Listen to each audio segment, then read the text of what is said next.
Seja bem-vindo à Revista Fórum, eu sou Carlito Neto, historiador e cientista político, e hoje eu estou aqui para trazer uma análise com vocês, para que vocês se deleitem nessa sexta-feira, boca do final de semana, como a gente fala aqui no Nordeste, para que vocês possam rir junto comigo aqui com as informações que eu vou trazer para vocês. Por quê?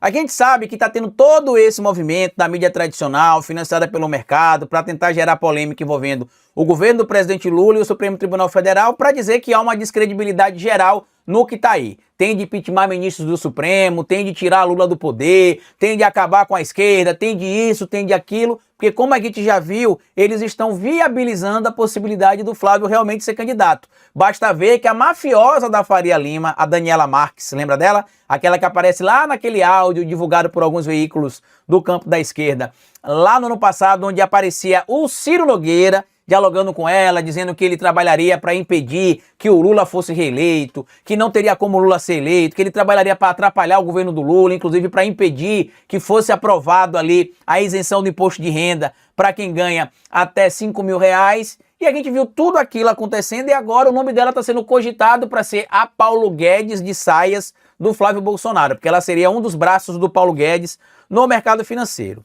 Quando a gente vai ver toda essa situação que a mídia está tentando construir, fica claro aquilo que eu venho alertando aqui há vários meses. Inclusive tem análise minha aqui da Revista Fórum, eu não sei se de dezembro, do final de novembro, início de dezembro, ou se do final de dezembro, onde eu falo que a mídia vai tentar inserir de alguma maneira o presidente Lula e seu governo no escândalo do Banco Master, porque como a gente já tinha observado àquela altura, e eu já tinha citado inclusive na análise, algumas citações que na época a própria Malu Gaspar já estava fazendo ali eram muito estranhas. A gente lembra inclusive de tudo que aconteceu na relação do Sérgio Moro e da Lava Jato com veículos da mídia, né? Vladimir Neto, Globo, UOL, Veja, Estadão, Folha de São Paulo, que não dá para tapar o sol com a peneira. Aí ontem, meu amigo e minha amiga, no Supremo Tribunal Federal, o ministro Gilmar Mendes lembrou como era a tabelinha da mídia com juízes ladrões, e a gente precisa lembrar disso, né? Porque na gíria popular, o Moro seria chamado de juiz ladrão, porque o Supremo Tribunal Federal reconheceu que ele era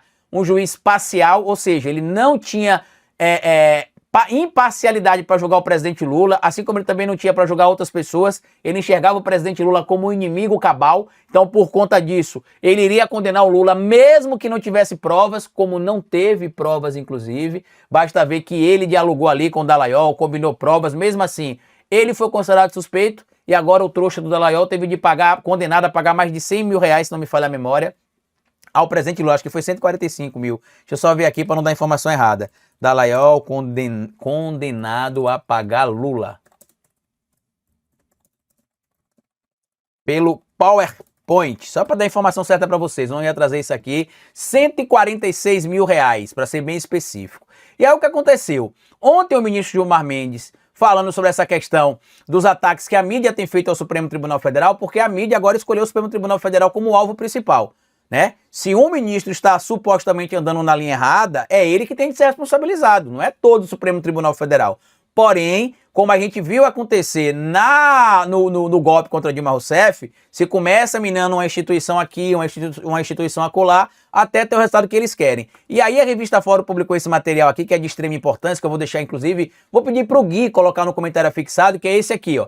Vídeo: Gilmar Mendes empareda mídia corporativa pela Lava Jato e humilha Moro. Decano do Supremo Tribunal Federal abriu a caixa de ferramentas e soltou o verbo. Imprensa foi apontada por não reconhecer os seus erros e o ex-juiz pela reduzida inteligência. Ou seja, o ministro questionou aqui que até hoje tem veículos da mídia que atuaram em parceria com o Moro, como inclusive mostra os levantamentos feitos pela Operação Spoofing da Polícia Federal e que até hoje não fez a tal meia-culpa, que eles exigiram inclusive que o PT fizesse, que o Lula fizesse, que a esquerda fizesse. Eles não fizeram a tal meia-culpa até hoje. E aí sai aqui, eu vou mostrar para vocês, ó, sai aqui o vídeo onde o ministro Gilmar Mendes solta o verbo e fala aquilo que muitos brasileiros têm vontade de falar. Não só pela pouca inteligência ou praticamente ausência de inteligência do Sérgio Moro, mas também pelo conluio que existiu entre o consórcio Moro, Dallagnol e grande mídia golpista que acabou derrubando a Dilma e prendendo o Lula. Caso um alienígena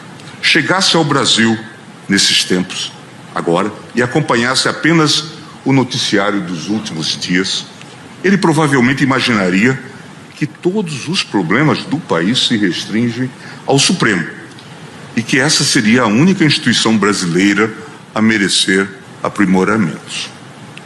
A propósito dessas idiosincrasias, também causa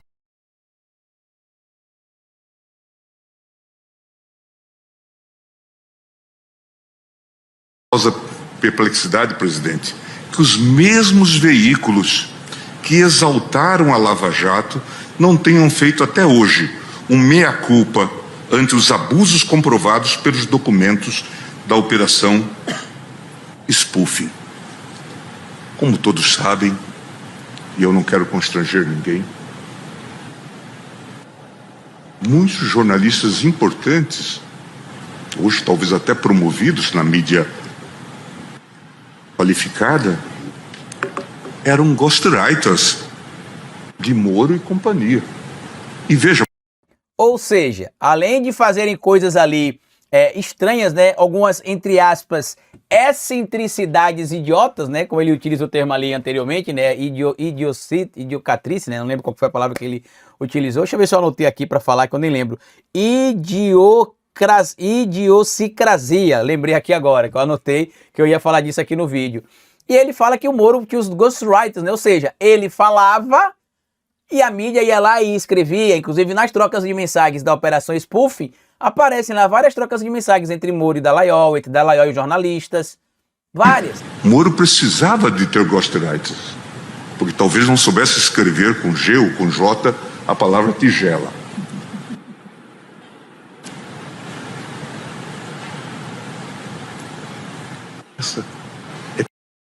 E aqui eu tenho certeza que o ministro Gilmar sorriu por dentro, viu? Preciso que isso seja dito com toda a clareza, presidente.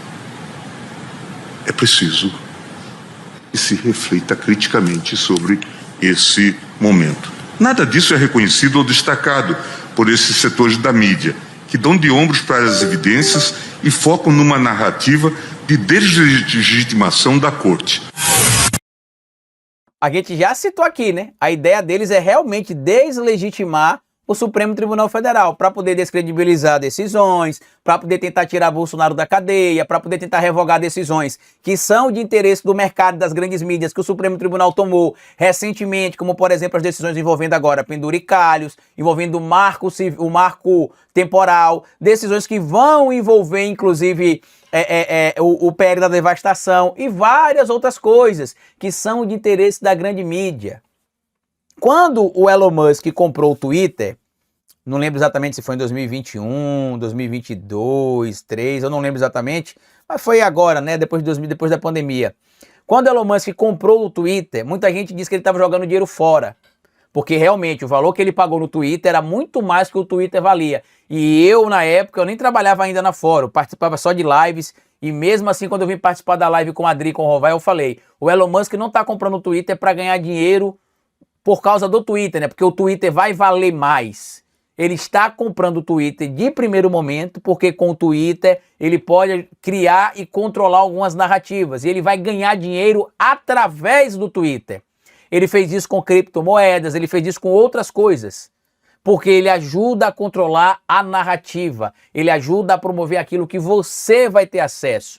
É que nem o que acontece na mídia tradicional. Por exemplo, antes de ontem, o Flávio Bolsonaro anunciou a sua pré-chapa, né? A chapa ali, lá no Rio de Janeiro, ao Senado. Lançou ali o Márcio Canella, prefeito de Belford Roxo, e o Cláudio Castro como os candidatos ao Senado. E inclusive disse que a mãe será a primeira suplente, supostamente, do Márcio Canella. Quem é o Márcio Canella? O Márcio Canella é o indivíduo que aparece naquela ligação do capitão Alexander, que seria um policial do Rio de Janeiro, conversando com dois criminosos do Rio de Janeiro, um traficante chamado Soró e o outro é o Doca, o mesmo Doca daquela operação que aconteceu em outubro do ano passado no Rio de Janeiro, a Operação Contenção, que acabou com mais de 120 mortos. Pois é, o policial conversa com ele, alegando inclusive que ele teria ido...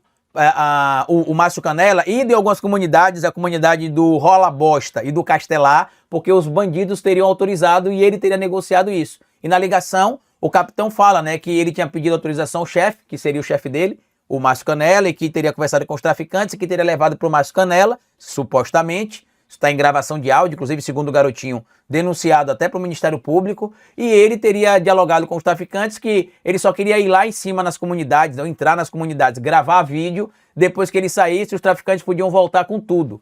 Inclusive tinha combinação para tirar fuzil, tinha combinação para tirar crack, tinha combinação para tirar barricada. Ele até lançou um programa lá em Belfor Roxo, chamado Barricada Zero, para poder combater o crime em Belfor Roxo, sendo que, segundo a ligação, era tudo combinado. E na matéria que foi divulgada, inclusive, que foi anunciada essa chapa do Flávio Bolsonaro, não tem uma linha citando essa ligação telefônica, não tem uma linha citando essa suposta ligação entre o Márcio Canela, o Capitão Alexander e o Doca, o maior criminoso, segundo o Rio de Janeiro, ligado ao Comando Vermelho neste momento. Aí quando você vai para o Portal Metrópolis, a Andresa Matais, né? Que tem uma criatividade fantástica para criar matéria falsa e título falso, né? Inclusive, um deles foi desmascarado graças à ajuda da revista Fórum, que denunciou a história da dama do tráfico do Comando Vermelho, que era falso. A revista Fórum denunciou e provou que ela obrigou, segundo denúncias, os estagiários a inventar essa matéria e esse título. Aí quando você entra lá no site do Metrópolis, está lá, publicitária do PT lavou mais de 300 milhões, ou recebeu, ou movimentou mais de 300 milhões do careca do INSS. Quando você vai ver essa publicitária do PT, é uma moça chamada, acho que a Andrea Fontelli, se não me engano, perdão, Daniele Fontelli, se não me falha a memória, que teria feito algumas peças da campanha da Dilma em 2010, 16 anos atrás. Mas como é que o veículo soltou? Publicitária do PT. Mas não fala, indicado por Flávio para vaga ao Senado, negociou com o traficante Doca. Ou teria autorizado negociação com o traficante Doca, porque esse seria supostamente o cenário. Então é contra isso que a gente está lutando. A grande mídia corporativa tradicional, meu amigo e minha amiga, que é bancado pelo mercado, não quer saber se o Flávio é ladrão, se o Flávio fez rachadinha, se o Flávio é corrupto, se o pai dele é bandido, se ele vai dar golpe. Eles não querem saber. Desde que os interesses deles sejam atendidos, é o que importa. Basta ver que já apontaram a Daniela Marques para ser a Paulo Guedes do Flávio Bolsonaro. Então é importante a gente expor essas falas aí que o ministro Gilmar Mendes trouxe, porque é isso. A grande mídia se junta no crime, supostamente, com algumas figuras, depois que é desmascarado, ó, boca de siri, ninguém fala nada. Se a gente não falar, ninguém vai saber, né? Se a gente não falar, ninguém vai lembrar. Pois a gente lembra, meus amigos, que vocês são um bando de golpistas. A gente não vai esquecer. Vocês geraram desemprego para o Brasil, vocês geraram mortes para o país, vocês geraram, inclusive, recessão econômica para o povo. Para vocês ficou tudo bem porque vocês ganham quando o país vai bem e ganham quando o país vai mal porque vocês especulam de todo jeito. A diferença é que o povo começou a acordar e começou a perceber que o mercado é um câncer, de certo modo, para algumas situações que envolvem a sociedade. Como eu disse, alguns elementos que estão dentro do mercado, eu não vou generalizar, né, apesar de eu poder generalizar, mas vários elementos, se não todos que estão no mercado, só querem atender os seus próprios interesses. E o resto, como diria o Justo Veríssimo, que se exploda. Deixa aqui o seu comentário, compartilhe esse vídeo, se inscreva aqui na Revista Fórum, me siga no Instagram se você ainda não me segue, tá? Deixa eu mostrar para vocês aqui o meu Instagram, né? Estamos aqui na saga para chegar a 50 mil seguidores, estamos com 43.400 seguidores, Carlitos Neto, me siga lá para a gente chegar a 50 mil seguidores. Bom final de semana, grande abraço e até o nosso próximo encontro. Tchau!